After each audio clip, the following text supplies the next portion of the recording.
to do the underpainting in one tone. In this case, Bonita's using burnt umber, and this is for the highly developed muscle tones of the Dolphin. Now,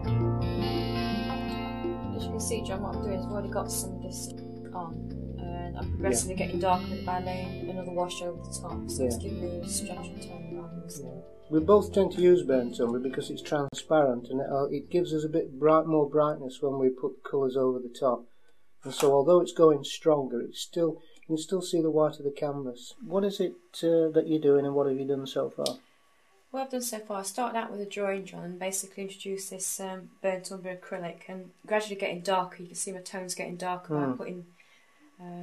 So you started off with the drawing. I mean, obviously we can't have a dolphin in front of us, so just to get the feel and the shape of the animals. Yeah, it helps you work out the composition. I mean, basically what I've done with this one is I've got slightly more space where the dolphins are heading towards and what I have at the tail, so that's my composition, because obviously they're travelling forwards. Placement. We'll be able to see exactly where you placed it later when you start actually applying the paint. We'll look at the whole canvas, and actually placing the main characters is quite important, which we'll talk about later. Now what I'm using is one of the John Bond round brushes, because I tend to be a bit more liberal with my brush strokes perhaps than what you are, John, because you're doing a tighter subject matter with the stripes and what have you. Yeah, it's a bit like a watercolour technique that you're using, really, isn't it? That's at the moment? Right, yeah. Same sort of thing. And I'm just after generally getting a sense of the mass of these and the overall shape of the bodies and that, because they're quite a robust. They are. They're very solid. They're very solid. I mean, they're so versatile and so sort of. The way they move through the water, it's just like a nimble dancer. But when you actually see them, they're solid, sort of 400 or 500 pound sort of creatures. And also, because this variety is spotted dolphin, I've just located a few of these spots, which we'll grin through eventually, just to give me an idea where I position a few things, but I haven't gone to town on those too much. So that's just about the underpainting, which, like my tiger, it's the sort of the map, so that when we paint through it we can still see it. So what is it you're going to do next? Well, I'll dry this out next, and then what I'm going to do is I'm going to start putting my sea colours in. You're going to apply oil paint? Oil paint over the top.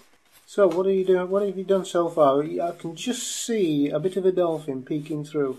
Yeah, this is titanium white with a bit of terps and linseed oil mixed together, and I'm basically covering up the entire underpainting now. You can see it's greyed off quite a lot. So you've gone over the entire canvas with thinned down titanium white. That's right, yeah. Yeah, and that's painting straight through the dolphins. It was always a good idea to paint through things, I think, rather than paint over them. Yeah. But we can still see that sort of ghost image, so you haven't lost your plan. No, the other thing is, if you start losing quite a bit of it, you can actually hold your canvas up to a light bulb or something like that, and you'll be able to see a lot more. I suppose you could get a bit of tissue and wipe it out as well. Yeah, you can do, yeah.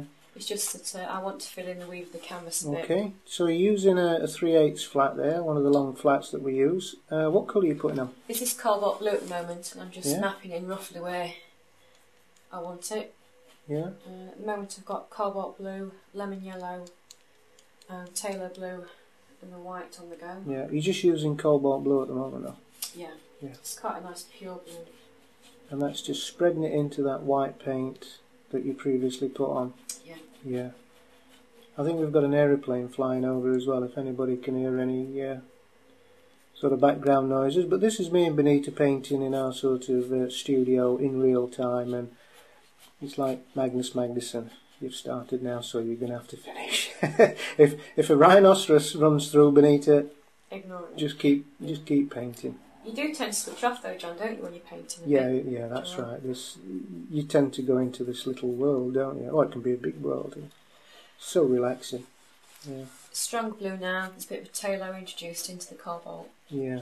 Now, this is not going to be the finished bit of the sea, John, because I'll repeat this process about 3 times to get the depth of colour I want. Yeah. Okay, so I'm not, as you can see, I'm just sort of depending how deep the sea is, of course. You know, the deeper the colour, the deeper the water, quite often, isn't it? And the thing is, when you're using transparent colours as well, you get a lot of the weave of the canvas showing through. So putting the white on does help.